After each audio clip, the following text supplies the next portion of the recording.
শুভ সকাল বন্ধুরা, সকাল সকাল চলে এলাম বাগমোড় মাছের বাজারে।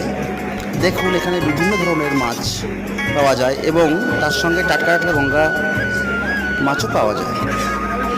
তো আমাকে যাইবো জিজ্ঞেস করলো কী মাছ খাবে বলো। তো চারিদিকে সব মাছের দোকান ঘুরে ঘুরে আজকাল আমার সব মনে হলো কি যে গঙ্গা নদীর গলদা চিংড়ি নেওয়াটাই বেস্ট হবে। তাই চলে এলাম চিংড়ি নিতে। দেখুন পাশে কত বড় কুচে মাছ, ওরে বাপরে। এখানে আবার ভেটকি মাছের কাটিং চলছে। চলে এলাম এবার সবজি বাজারে।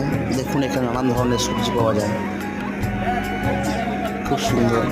এইখানে বুড়িমা দেখুন শুটকি মাছ নিয়ে বসে আছে, বড় বড় শসা বেগুন, খুব টাটকা একটা সবজি। যেহেতু চিংড়ি মাছ নিয়েছি, নারকেল না নিলে গলদা চিংড়ির মালাইকারি হবে কী করে, তাই নারকেল দেখতে চলে এলাম। দেখুন